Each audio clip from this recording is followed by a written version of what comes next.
अस्सलाम वालेकुम friends, welcome back to top smarties. Drama serial baby Baji, जिसकी अब तो हर एपिसोड ही बहुत इमोशनल होती है, रुला देती है। क्योंकि जब भी बेबी बाजी अस्मा के या फरद के घर जाती हैं, इतना जुल्म करती हैं कि इंसान खून के आंसू रोता है। अब बेबी बाजी को जो मेडिसिन खाने के लिए खाना खाने की ज़रूरत थी, तो अपने बेटे के जूठे नूडल्स उनको दे दिए। इतना भी ना सोचा कि उनके दिल पर क्या गुजरेगी, सिर्फ इतना ही कह दिया, पेट भरना है ना, खाना खाना है, दवाई लेनी है तो खा लेंगे। अब अगली के एपिसोड में हम जो देखेंगे कि घर से घसीट कर बाहर निकाल देगी और सड़क पर घसीटते हुए आगे तक छोड़ आएगी कि वापस मेरे घर में ना आ सके। इतना जुल्म करते हुए अजरा के हाथ भी नहीं कांपे, उसे जरा खौफे खुदा नहीं आया। कितना जालिम दिल है इस अजरा का कि हम सब रो पड़ते हैं।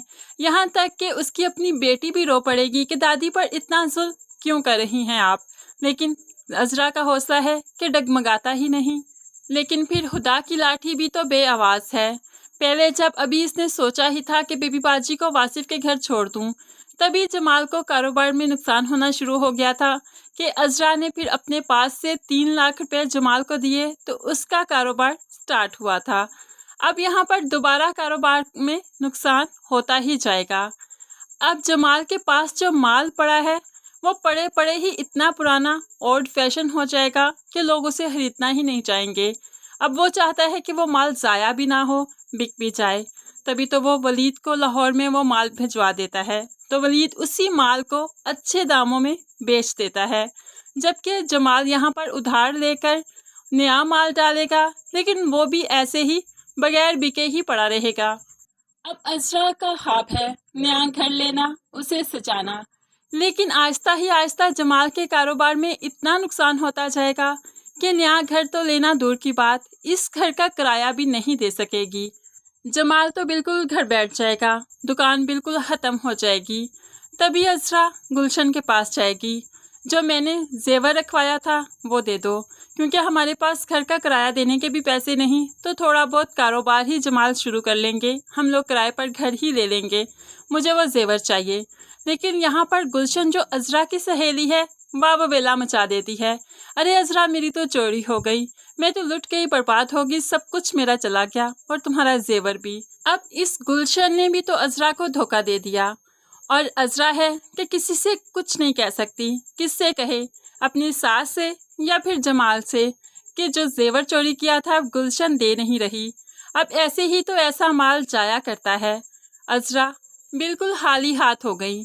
जमाल भी घर बैठ गया, किराए देने के लिए पैसे भी नहीं, बेटी भी बड़ी हो रही है। समन का रिश्ता तो अच्छी जगह से आ गया, उसका रिश्ता तो हो गया, लेकिन यहाँ पर अजरा की बेटी भी तो उसी उम्र की है, उसके लिए तो रिश्ता आता ही नहीं। जो भी आता है मोहल्ले से पता चल जाता है ये वही औरत है। बेदर्दी से इसने अपनी सास को खींचते हुए घर से बाहर निकाल दिया था। ऐसे में कोई भी अजरा की बेटी से शादी करना नहीं चाहता, उसके घर में रिश्ता लाना नहीं चाहता। अजरा बिल्कुल बेयारो मददगार हो गई, जैसे पहले कभी बेबी बाजी हुआ करती थी। अब यहाँ पर ना ही उसके पास छत है, ना ही कारोबार और ना ही बेटी के लिए अच्छा रिश्ता। अब याद आई तो सिर्फ बेबी बाजी की। बेबी बाजी इन दिनों में वलीद के पास होंगी और हंसी खुशी अपनी ज़िंदगी गुजार रही होंगी। तभी ये जमाल और अजरा बेबी बाजी के पास जाएंगे। अजरा रो रो कर अपना हर दुख उनसे कह देगी, अपनी हर गलती की माफ़ी मांगेगी और ये भी बता देगी कि वो तवीज़ उसने रखे थे और उन तवीज़ों के असरात से ही बेबी बाजी का हंसता खेलता आशियाना बिखर गया और सदीकी साहब की भी डेथ उन्हीं तवीज़ों के असरात की वजह से ही हुई, क्योंकि वह तवीज़ बेबी बाजी की मौत के लिए रखे गए थे, लेकिन उल्टे पड़े तो सदीकी साहब की मौत हो गई। अब बेबी बाजी और जमाल को सब कुछ पता चल गया, गुस्सा तो बहुत आया, लेकिन बेबी बाजी फिर भी पी गई, फिर भी माफ़ कर ही देती हैं, क्योंकि पोती का साथ है, पोती के लिए अच्छा रिश्ता भी आना ज़रूरी है और जमाल को भी कारोबार के लिए पैसों की ज़रूरत है और यहाँ पर अजरा को भी माफ़ कर ही देंगी। वलीद अब अपनी दुकान में जमाल को भी हिस्सेदार बना लेगा। जमाल और वलीद दोनों मिलकर काम करेंगे, क्योंकि इत्फाक में बड़ी बरकत है और अजरा भी अब समन के साथ ठीक हो जाएगी, क्योंकि वलीद की शादी समन से हो चुकी होगी। इस तरह से ये फैमिली फिर से इकट्ठा रहना शुरू कर देगी। लेकिन अब फरहत इनके पास कैसे आएगी, किन हालात में आएगी, ये सब देखने के लिए मेरे चैनल को ज़रूर सब्सक्राइब करके साथ ही बेल का नोटिफिकेशन ज़रूर प्रेस कर दे, ताकि मेरी हर आने वाली वीडियो आप बहुत आसानी से देख सकें। क्योंकि अब बहुत जल्द मैं फरहत के अंजाम पर वीडियो बनाऊंगी। उसका अंजाम कैसे होगा, बेबी पाजी के पास कैसे लौट कर आएगी, तो ज़रूर चैनल को सब्सक्राइब कीजिए। वीडियो अच्छी लगी लाइक और शेयर ज़रूर कीजिएगा। अल्लाह हाफिज़।